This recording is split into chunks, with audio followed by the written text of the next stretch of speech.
Hey everybody, it's me, Tori James here. Okay, well the narrative is all me, but the role of me is being visually portrayed by my Captain America loving little sister and kick-ass in her own right authoress, Wendy M. Schubert, aka Patricia Brooks. The M, oh, I put Wendy M. Schubert. The M stands for marvelous. You look marvelous.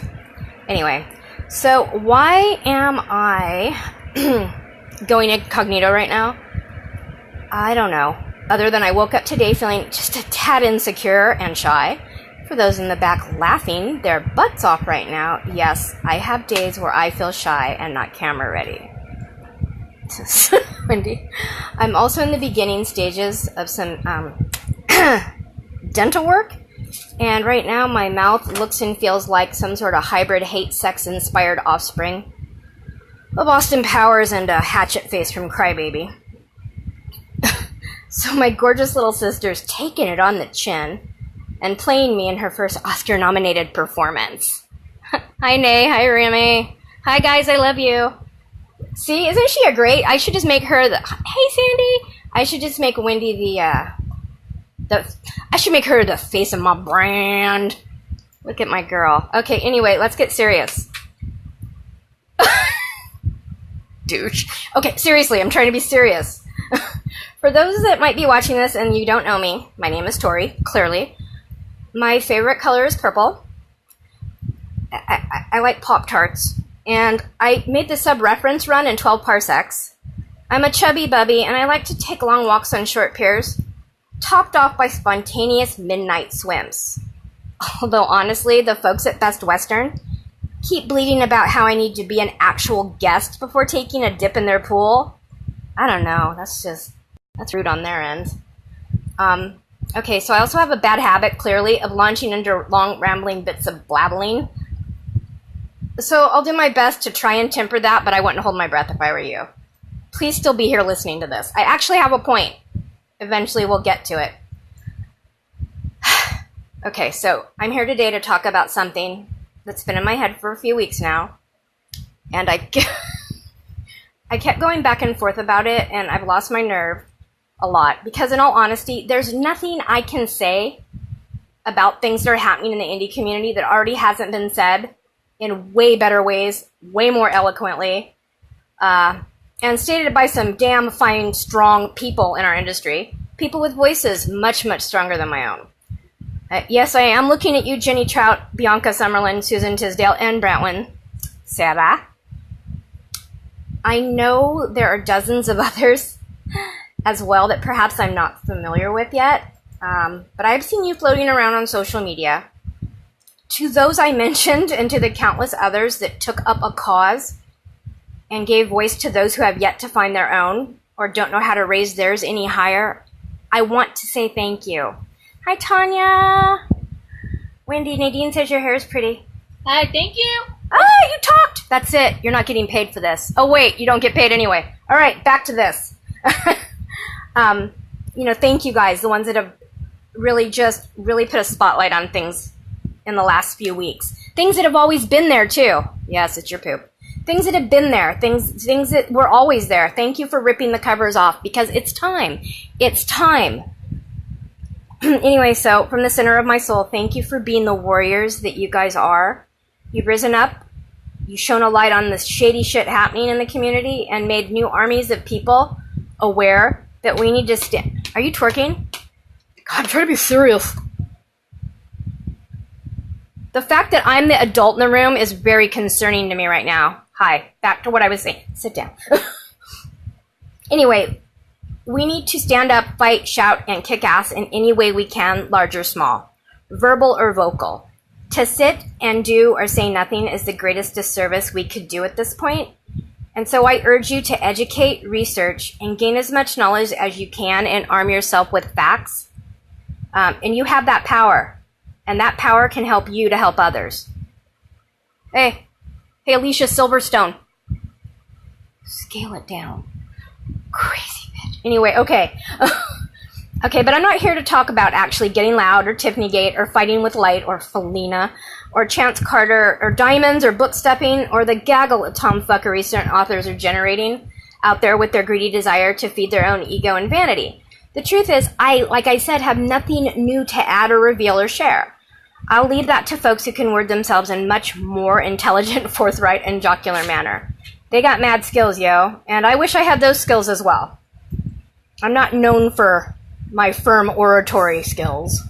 Onward, though, I just wanted to send a message, put it out there in the universe, and hopefully whoever may need will hear it and feel it. I see so many new struggling indie authors out there right now, and they are freaking out.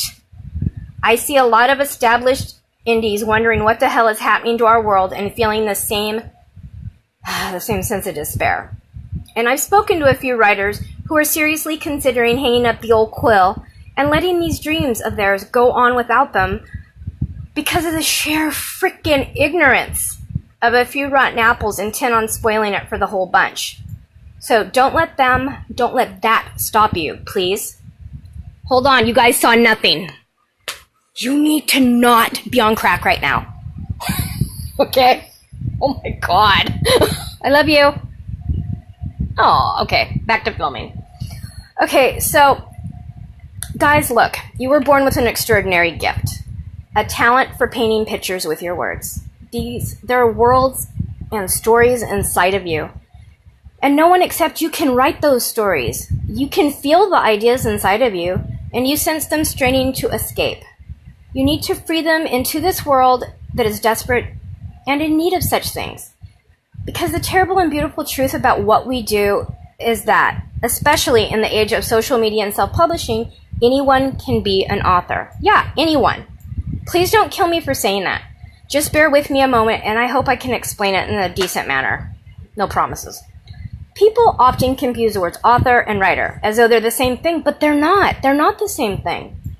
Being an author is not hard.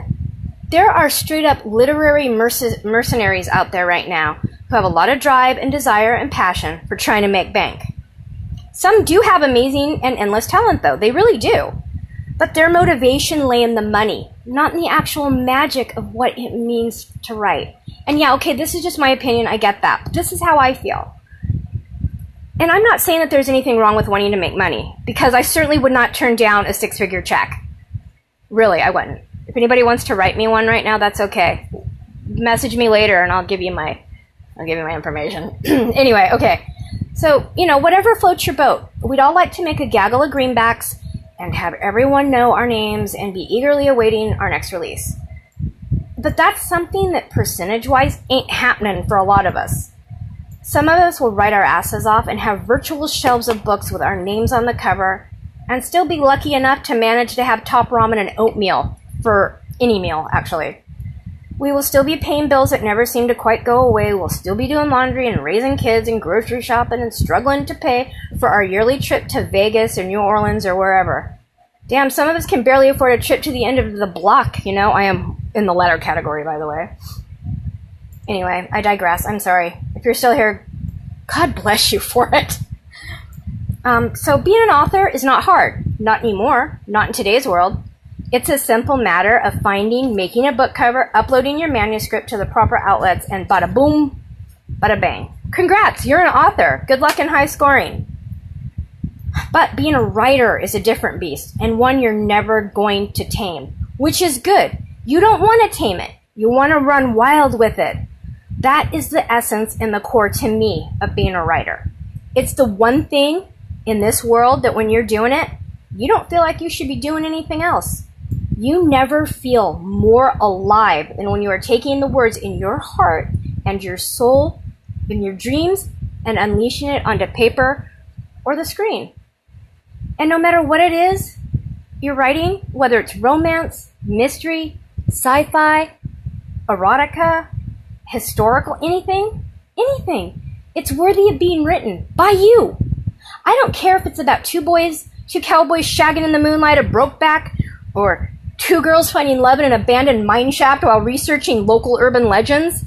I don't freaking care if it's an intergalactic kegger with male, female, or a book about two NASCAR drivers who find themselves embroiled in a nasty competition.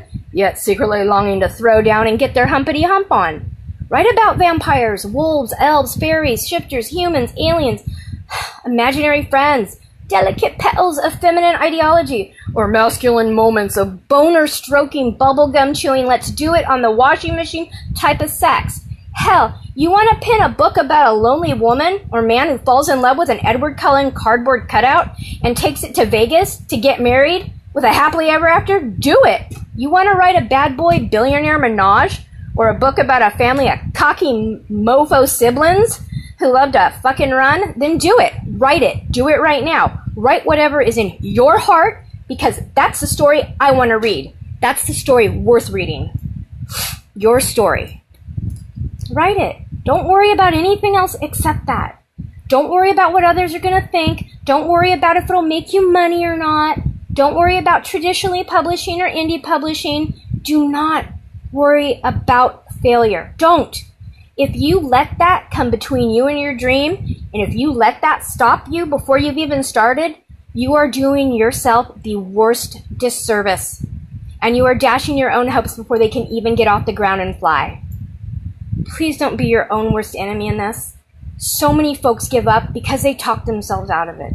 They try to convince themselves that it's too hard, that no one is going to read this stuff anyway, or that no one will want to read what they wrote, or that there is little to no market type or niche genre. Something I've learned, you guys, there will always be a market for what you write. I promise. There will always be readers out there who wonder if they will ever find an author who is brave enough to write something they want to read. I'm getting emotional. They will always be wondering if you, yes, you are out there. And on the off chance that there isn't, which I doubt, I'm going to tell you like I tell my little sister right here all the time. If you don't think there's a niche or a genre for it, then you fucking go out there and you make that niche. Do you hear me? Look, in a world of J.K. Rowling's, Stephen King's, Sherilyn Kenyon's, James Patterson's, I'm not really anyone. I'm no one of stature or wealth or fame or, nobody really knows Tori James, let's be honest. I'm not a name brand. I'm just a woman who always knew she wanted to be a romance writer. Literally.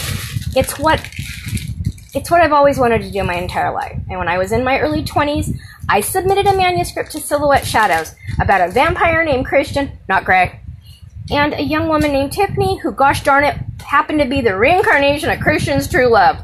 Pretty weak, right? Something I know we've all read before. And I submitted that story with stars in my eyes and arrogance in this heart, because I loved writing, and everyone told me how good my stuff was. My mommy, my daddy, my sister, my family, my best friends, my teachers, people at school. I was writing fan fiction before it was mainstream. Hello. I once wrote a piece about C-3PO, Lando Calrissian, and Princess Leia getting it on in the cockpit of the Millennium Falcon once. It was pretty smutty. And I read it to my friends at lunchtime, and they swooned, and well, gosh darn it, to me, my mindset at the time, that meant I was going to be making big bucks, and my name was going to open doors. So imagine my very real life surprise when Silhouette sent a rejection letter back, which not only stated they weren't interested, but that my writing fell flat, my characters were one-dimensional, and my plot read weak and uninteresting. Oh, not to mention that my writing style was too casual and unoriginal. Well, ow. So I did what any rational person would do, having received such a thing, and I went a full-on, like Hollywood actors, meltdown mode, in which I gathered up said manuscript, tied it with a ribbon, put it in a box, and set that bitch on fire. Yes, I did. Stop, Wendy. Yeah, my dreams were in that box. The same box I willingly destroyed. I literally made my own dream go up in smoke. I refused to entertain any further notion of ever writing again, because quite clearly, I sucked balls. And not in a good way. And I was 22 then. I was 22. I'm 48 now. I'm 48 years old, and a lot of life has happened to me since then. Ups, downs, good and bad, heartbreaks, triumphs, grief, success, loss, laughter. I've seen some incredibly messed up things, and I've done some incredibly messed up things. She knows. My life went down a very dark, dark road. I did some morally questionable things. Ugh. I can't believe I even mentioned that. Anyway, I'm sorry. I didn't snort cocaine. Did you act just like I snorted? I never did cocaine, people. God, Wendy. Cocaine. Like I can afford it. Why do you think there's only one R in my name? My parents couldn't afford to. Anyway, look. My point is this. 8 years ago, I began to straighten out my life and I rectified mistakes. I began taking accountability for myself and I began dreaming about writing again. A lot. I wanted to try again, but I was so scared, you guys. Like vomit-inducing fear. The negative committee in my head, they gave me thousands of reasons to not try. I mean, the general consensus was I sucked, right? Because I got one rejection. And I didn't want to put myself or anybody else through that again. I mean, what was the point, right? No, wrong. 6 years ago, I finally worked up enough courage to sit and write once more. And I kept writing. I worried about nothing beyond the book's completion, and when it was finally done, I hummed and hawed over it all. Not sure I really wanted to set myself up again for failure. But I also didn't want to live a life of regrets. That's funny. Life of regrets. So I submitted it. Guess what? Got rejected a few times. Then one day I actually heard from an editor with the publishing house who gave me some solid advice along with the rejection. They offered me guidance and suggestions. So now I'm at a crossroads. Do I listen to the genuine help that was being given to me and resubmit? Or did I walk away again because this was proving to be so hard and disheartening? I had to choose between what was right and what was easy. I'd allowed myself to let fear rule me once before, and I didn't want to make that mistake again, you guys. I didn't. So I said fuck it, and I felt the fear, and I did it anyway. I lassoed my pride. I listened. I took those suggestions, and I reworked that book. Then I resubmitted, and it got accepted. Here I am. My 14th book is going to be published this year, you guys. 14 freaking books. Stop. It hasn't been simple. It's not easy. It's nowhere near approaching easy. I don't make anything close to big bucks. In fact, more often than not, guess who's eating a steady loss? I don't have bestsellers, nor do I get the chance to go to a lot of events. I have a few books and a couple of stores. I've done some signings. I don't know what's going to happen tomorrow. I don't know if I will ever go any further than I am today, right now, at this moment, talking to you guys. But you know what? I don't care.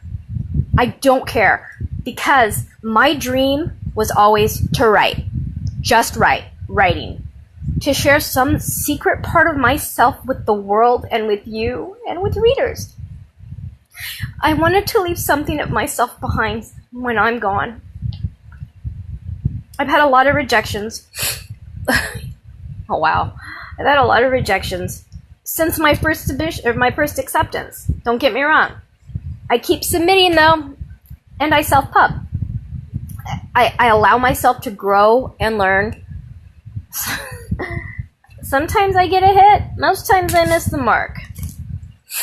But regardless of anything else, I am a writer and I write every day on something or other.